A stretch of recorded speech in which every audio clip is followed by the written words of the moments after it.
Hello everyone, welcome to my channel. कैसे हैं आप सब। एक बार फिर से मैं आप सबके लिए घर और किचन से जुड़े हुए कुछ यूज़फुल टिप्स लेकर आ चुकी हूं। तो चलिए आज के सारे टिप्स देख लेते हैं। आज का पहला टिप्स है आलू को लेकर। मार्केट में अभी नई वाली आलू मिल रही है और जब इस आलू को पानी में डाल के बॉईल करके पूरी पराठे बनाते हैं, पूरी पराठे बनाने के लिए जब इसे हम बॉईल करते हैं या फिर आलू का भरता बनाना है तो ये चिपचिपी बनती है, जिससे पूरी पराठे फटने लगते हैं। और अगर भरता बनाना है तो वो चिपचिपी रहती है, गीली रहती है, तो खाने का मन नहीं होता है और टेस्टी भी नहीं लगता है।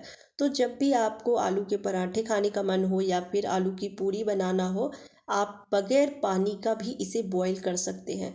नई वाली आलू में मॉइस्चर बहुत होते हैं और अगर इसे पानी में डाल के बॉईल किया जाए तो ये पानी बहुत ज़्यादा एब्जॉर्ब कर लेती है, और जिस वजह से जब हम इसे बॉईल करके मैश करते हैं तो बहुत चिपचिपी रहती है और जिससे पूरी पराठे फटते हैं। तो आपको जितना भी आलू को बॉईल करना है अच्छे से धो लीजिए, क्योंकि नई वाली आलू में रेते बहुत होते हैं।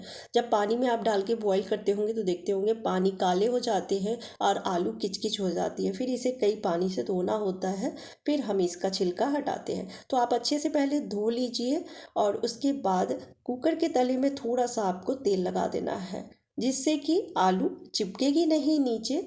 और जितना भी आलू आपको बॉईल करना है वो सब रख दीजिए। बड़ी या छोटी आलू भी आप ले सकते हैं। अब लेना है हमें किचन टॉवल। तो साफ किचन टॉवल यूज़ कीजिएगा और इसे गीला कर लेना है। गीला करने के बाद जो एक्स्ट्रा पानी है उसे निचोड़ लीजिए और किचन टॉवल को फोल्ड करके फिर आलू के ऊपर इस तरह से रख दीजिए। आलू को हमें टॉवल से कवर कर देना है। अब कुकर का लीड लगा के गैस पे रखेंगे और जितनी भी सीटी में आप आलू को बॉईल करते हैं उतनी सीटी लगा दीजिए। मैं 2 सीटी लगा रही हूँ। अगर बहुत बड़ी बड़ी आलू आप रखे हैं बॉईल करने के लिए तो जितनी सीटी आप लगा रहे हैं उबालने के लिए आलू को उतनी ही सीटी लगाइएगा। बस गैस का फ्लेम कम कर देना है। लो फ्लेम पे जब आप इसे बॉईल करेंगे तो बड़ी आलू भी बहुत बढ़िया से बॉईल हो जाती है। मैं 2 सीटी लगाने के बाद गैस बंद कर दी हूँ और उसके बाद इसको छोड़ दी थी थोड़ी देर के लिए, जिससे कि इसका जो प्रेशर है वो निकल जाए। फिर कुकर का लीड हटाई हूँ। इस तरह से जब आप आलू को बॉईल करते हैं आलू चिपचिपी नहीं रहती है, जिस वजह से पूरी बनाए या फिर पराठे बनाए फटती नहीं है, खाने में टेस्टी भी लगती है। चोखा भी बनाएंगे तो ड्राई बनती है, चिपचिपी नहीं रहती है, तो देखने में भी अच्छा लगेगा, खाने में भी अच्छी लगती है। मैं एक आलू को छील के मैश करके दिखाती हूँ, क्योंकि आलू बहुत ज़्यादा अभी गर्म है तो छीलने में नहीं बन रही थी। थोड़ा सा पानी आप देख सकते हैं कुकर में। तो मैं टॉवल को निचोड़ी तो थी लेकिन बढ़िया से नहीं निचोड़ी थी। तो आप बहुत अच्छे से निचोड़ लीजिएगा, क्योंकि पानी की ज़रूरत ही नहीं है। बगैर पानी की भी आलू बहुत अच्छे से बॉईल हो जाती है। चलिए नेक्स्ट टिप्स देख लेते हैं। कई बार बिजली नहीं रहती है, प्याज की ग्रेवी हमें तैयार करनी है छोले में डालने के लिए या फिर राजमा बना रहे हैं तो उसकी ग्रेवी गाढ़ी तैयार करने के लिए प्याज को ग्राइंड करके फिर रखते हैं। बिजली नहीं है उस समय के लिए मैं 2 टिप्स बता रही हूँ, बहुत ही काम की टिप्स है। पहला टिप्स है, जितनी भी प्याज की ग्रेवी तैयार करनी है उतने प्याज को इस तरह से चॉप कर लीजिए। मोटे मोटे भी चॉप कर सकते हैं या फिर बारीक चॉप करके भी यूज़ कर सकते हैं। तो तेल यूज़ नहीं करना है, बस पैन में प्याज रखिए और नमक रख देना है। नमक रखते ही इसकी कुकिंग प्रोसेस फास्ट हो जाती है। उसके बाद 1 कप जितना पानी रख दीजिए और अब इसे ढक के लो टू मीडियम फ्लेम पे 5 मिनट के लिए पकाना है। इस टिप्स से प्याज बहुत बढ़िया से पक जाती है और फिर जब प्याज को आप मसाले में रखेंगे तो ग्रेवी गाढ़ी तैयार होती है। जब राजमा या फिर छोले बनाते हैं तो ग्रेवी हमें ज़्यादा चाहिए होती है और गाढ़ी चाहिए होती है। तो इमरजेंसी में ये टिप्स आप ज़रूर ट्राई कीजिएगा। इस तरह से प्याज बढ़िया से पक जाती है। अगर तेल में प्याज को हम पकाते हैं, प्याज को चॉप करके उसके बाद तेल में रख के अगर पकाते हैं तो पकने में टाइम भी लगती है और फिर भी इतने अच्छे से प्याज नहीं सॉफ्ट होती है। तो ये तरीका बढ़िया है।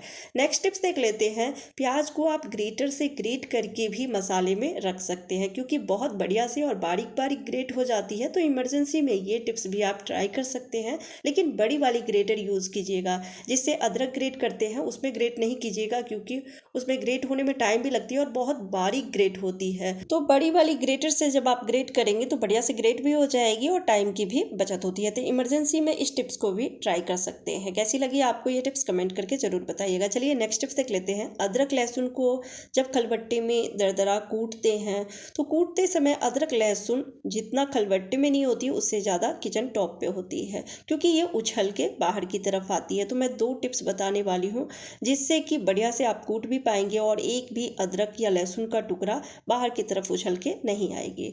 तो आप लहसुन को छीलने के बाद और अदरक को छीलने के बाद इस तरह से टुकड़ों में कट कर लीजिएगा। जब टुकड़ों में आप कट कर लेते हैं और फिर उसके बाद इसे कूटते हैं तो ये बाहर की तरफ नहीं आती है। और जब हम कूटते हैं इसे किचन काउंटर पे रख के तो आवाज़ बहुत ज़्यादा आती है। तो इसके लिए भी छोटा सा टिप्स बता देती हूँ। आप नीचे किचन टॉवल या फिर कोई रुमाल रख लीजिएगा जिससे कि आवाज़ नहीं आएगी, बढ़िया से आप इसे कूट पाएंगे।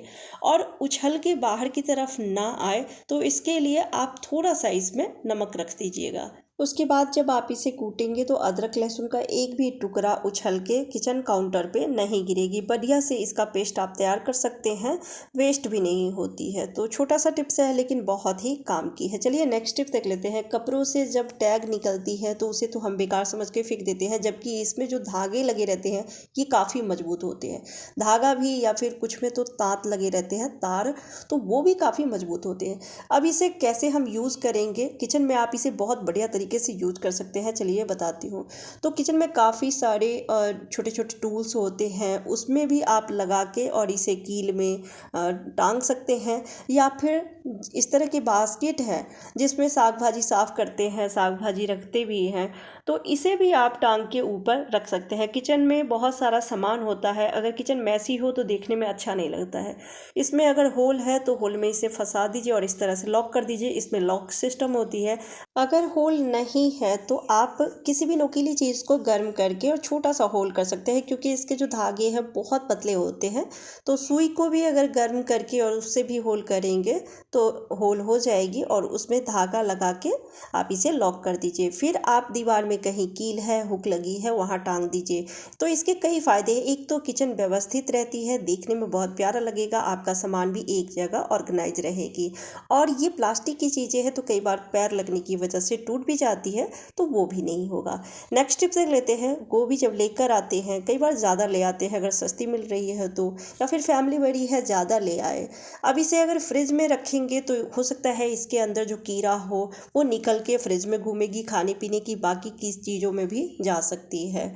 और अगर बाहर रखते हैं तो बहुत जल्दी ख़राब हो जाती है और इसमें कीड़ा है कि नहीं पता भी नहीं चलता है। अगर सारी कलियां अलग कर देंगे तो भी कई बार उसमें छुप के बैठी रहती है, छोटे छोटे जो कीड़े होते हैं। तो अगर कीड़ा नहीं भी है तो भी आप ये टिप्स को ज़रूर ट्राई कीजिएगा, जिससे कि इसकी स्मेल से एक भी अगर कीड़ा छुप के बैठा होगा वो तुरंत निकल जाएगी। उसके बाद आप इसे फ्रिज में भी रख सकते हैं, 2-4 दिन रखना है तो आपको लेना है 8 से 10 माचिस की तीली और उसे टिश्यू नैपकिन से या फिर पेपर से लपेट देना है, कवर कर देना है और उसमें रबर भी लगा दीजिएगा, लेकिन हल्का सा रबर लगाइएगा जिससे कि जो माचिस में जो मसाले लगे रहते हैं उसकी स्मेल बाहर आ सके।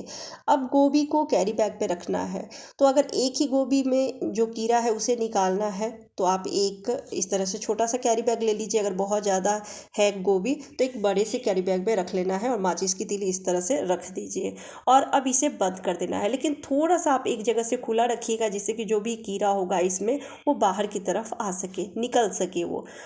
इस तरह से गोभी से आप कीड़ा निकाल सकते हैं। उसके बाद जब फ्रिज में गोभी को रखेंगे तो कोई डर नहीं रहेगा क्योंकि इसमें कीड़ा नहीं होती है। उम्मीद करती हूँ आज के सारे टिप्स आपको पसंद आए होंगे। पसंद आती है तो प्लीज़ वीडियो को लाइक एंड शेयर कर दीजिएगा। चैनल पर पहली बार आए हैं तो चैनल को सब्सक्राइब करके बेल आइकन प्रेस कीजिएगा, जिससे मेरी हर वीडियो की नोटिफिकेशन सबसे पहले आप तक पहुँचे। Bye bye, take care.